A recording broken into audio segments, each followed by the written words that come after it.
Maganda umaga, tanghali, hapon, gabi sa zodiac sign na Virgo with the earth elements. Lola Baby nagpapakilala. Yan ha. So let's see. Okay?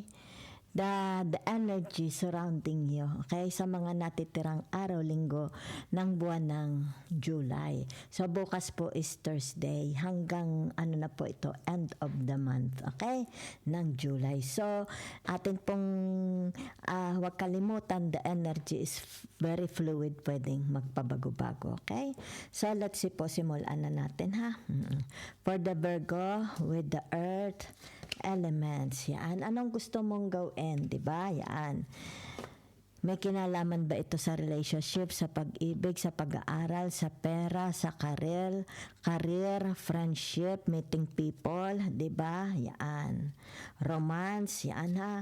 So ito, maybe you want to travel, yan ha. Okay, or you want to upgrade your appearance, your health, 'di ba? Your beauty. O maaring you want to go back to school, 'di ba? Maybe it has something about your religion, about business. Maybe you want to tinatawag na mag-invest, 'di ba? Or see the whole world, 'di ba? Or yung tinatawag na mag-branch out, 'di ba? Mag-reach out, pwedeng mag-reach out, family, 'di ba? Parents, siblings, 'di ba? Ano 'yan? Okay? So it's about tinatawag na tagumpay. Merong tagumpay mangyayari, 'di ba? It's like tinatawag dream comes true. Dream comes true. Yan ha. So, let's see. Isa pa ha. Yan ha. Okay. So, it's about your femininity. It's about your tinatawag na self-expression. Love. Meron din dito kasama ang love. Diba? Yan. Maybe it has something to do about the result. Diba? Yan. You will know the result. Yan ha. Okay. Maganda ang resulta. It's like very, ay maganda ang resulta. Okay. It's like tinatawag panalo, success, luck, abundance, yan ha. So tingnan natin saan ito. Maari ito sa pag-aaral, maari ito sa pag-ibig, di ba? Maaring ito sa inyong tinatawag na hanap buhay, trabaho, friendship, di ba? Investment, yan. Kasi nagdais na, okay? Yan. Ito yung tinatawag, malalaman mo na. Kaya meron kayong ayan, o kita ninyo. It's like ito yung tinatawag na magdadala sa iyo sa buhay na walang hanggan. Ibig sabihin yan, it's like para kang hahakot ng maraming grasya. Okay? Hahakot ng maraming biyaya. It's like tinatawag dito, hindi mo na mararanasan ang paghihirap, 'di ba? So whatever is this, kung ano man ito, 'di ba? Meron ditong tinatawag na the devil. Yan ha. So, ang nakikita ko dito, yung tinatawag na kinakaharap ninyo. May mga kinakaharap pa rin kayo. 'Di ba? Kung ano ito, it's like very, very concerning. 'Di ba? Itong tinatawag na the devil na ito. So, ibig sabihin, kayo na ang magte-take over. 'Di ba? It's like patatalsikin na siya. Halimbawa, sabihin na natin sa trabaho, sa posisyon, ikaw yung tinatawag magte-take over sa kanyang posisyon. 'Di ba? Pwede sa bahay, pwedeng asawa, pwedeng i-apply ito sa asawa, sa bahay, sa mga karelasyon nyo sa bahay, pwedeng sa in-laws, 'di ba? Pwedeng sa mga friends, pwedeng sa trabaho, pwedeng sa employer, 'di ba? Yan. So, yun ang nakikita ko sa inyo. Yan ha, maaalis na ito. Yan. Maaalis na ito. Yan, kita ninyo. So, narito ang tinatawag na the star. So, ibig sabihin nito, yung tinatawag magandang panimula. It's like kung hindi man ito mangyari, dahil narito on the wheel of fortune, mangyayari ito in 2027. Yan. So, ibig sabihin nito, magkakaroon ng tinatawag katatagan. Solid. 'Di ba? It's like tinatawag, hindi ito magigiba, hindi ito basta-basta magigiba. Very, very solid. Deep-rooted na ito. Okay? Yan, very, very deep-rooted. Maaring sabihin natin may kinalaman ito sa relationship, may kinalaman ito sa inyong business, sa inyong career, sa inyong posisyon, maaring sa bahay. 'Di ba? About your health, 'di ba? About your savings, yan. Ibig sabihin nito, solid. So, ibig sabihin nito, ito is mangyayari. It's like magkakaroon dito ng tinatawag na it's like sa iyo i-hand over, maring may i-hand over sa iyo na susi, 'di ba? Susi ng bahay, susi ng properties, o maaring sabihin na natin a business or your career, di ba? I-hand over, ikaw magte-take over. Yan. So, ibig sabihin nito, yung tinatawag, ito'y kasaganaan. Kasi narito ang tinatawag na the wheel of fortune, maybe another 11 years ikaw is mananagana, 'di ba? It's like tinatawag acquiring, 'di ba? So maari ito yung tinatawag magdadala sa iyo sa malaking pera, malaking kayamanan. It's like baul ng ginto, 'di ba? Iyan haharap sa iyo, 'di ba? Yan. So, let's see yung tinatawag na the message from the universe. Yan ha? Okay. So, meron ditong tinatawag na it's like meron kayong kahalubilo kayo ng halimbawa sabihin na natin itong taong ito'y not in order, okay? Yan ang kanyang kaisipan, di ba? Ibig sabihin nito, yung tinatawag na maaring ito is kailangan, okay, na tinatawag medical attention. Yan ha, okay.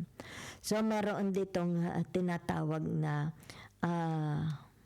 sandali ha, pagbabago ng inyong tirahan, pagbabago ng address, pagbabago ng inyong tinatawag na nationality, di ba?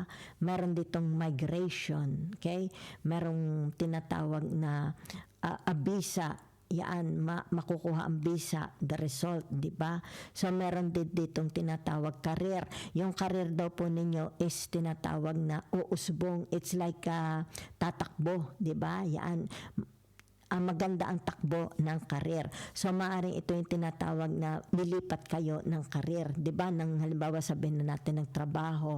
So, maaaring kung halimbawa ay nasa isa kang bansa, lilipat ka sa isang bansa. Diba? Ibig sabihin, itong bansa na pupuntahan mo, mas maganda ang sahuran. Diba? Kumbaga dito, ito yung magdadala sa iyo sa tinatawag mina ng ginto. Diba? Kung saan itong bansang ito. Kasi it's like may mag-o-open dito na bansa na allowed ang mga immigrants, 'di ba, to stay, to work, 'di ba? So ibig sabihin nito yung tinatawag na pag alisin mo na ang alinlangan, pag-aalinlangan mo sa iyong dibdib sapagkat magkakaroon dito ng tinatawag napakagandang kasagutan. So ibig sabihin nito yung tinatawag it's about their action and your action, 'di ba? It's about sabihin na nating permahan, 'di ba?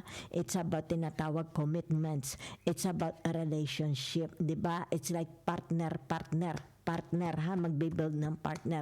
So, ibig sabihin, itong partner na ito, be it a marriage, be it in a career, di ba? In a tinatawag na, it has something to do about organization, di ba? A group of people, di ba? Ibig sabihin nito, yung tinatawag na ito na, it's tinatawag, ito na lang yung break. It's like tinatawag, ito yung break na hinihintay mo. May mga hinihintay kayong break and it's coming na. Ibig sabihin nito, hindi na ito magtatagal itong hinihintay ninyong break na ito. Diba? Hinihintayin nyo lang itong break na ito. At ito'y mapapasa inyo na. Diba? It's like tinatawag, wala ka nang hihingin. Wala na. It's like everything's isa-serve na sa inyo. Diba? So, ibig sabihin nito, kung ito'y pag-aasawa ninyo, marriage, very, very blissful. Okay? Very, very blessed ang marriage na ito. It's like tinatawag dito, matatagpuan mo na ang soulmate mo. Ganon din sa hanap buhay nyo sa karir ninyo. Diba? Yan. Ibig sabihin nito, if you are dealing with the person na tinatawag na very, very, anong tawag dito, mahirap pakisamahan, di ba? So, ibig sabihin, itong taong ito, it needs tinatawag na maybe psychologist, psychiatrist, di ba? Or they need to be confined to an institution. Kumbaga, doon sila is gagamutin, di ba? They need to be healed, di ba? Yan. So, meron dito, it's like tinatawag na kung ang pangarap mo ay magkaroon ka ng bahay, magpatayo ka ng bahay, bibili ka ng bahay, di ba? Bibili kang sasakyan, mag-open ka ng business, maaaring apartment, you will buy a ground, properties, mag-acquire kayo ng properties, di ba? Ibig sabihin nito, magkakaroon ng success, thy will be done. So what's the message of the universe para sa inyo? Wag mo na daw wag ka na daw magpaka-worry about your tinatawag na retirements, 'di ba? Yaan. Basta't ito'y nagawa, ibig sabihin secure na ang iyong retirements. Yan na. So ayan ang nakikita ko from the universe advice sa inyo. Okay? So ibig sabihin nito yung tinatawag paborito ka. Ikaw ay apple of the eye ni universe. Paborito ka. Okay? Yan. Dahil you're ay tinatawag excellent pupil. 'Di ba? A good pupil. Yan ha. Kumbaga dito achiever. You're an achiever. So ibig sabihin ito inihahanda ka na ni universe para sa iyong retirement years, 'di ba? It's about your retirement years. Ibig sabihin nito, wala ditong kulang, walang bawas, ma-enjoy mo. Okay? Yan. So, thank you very much.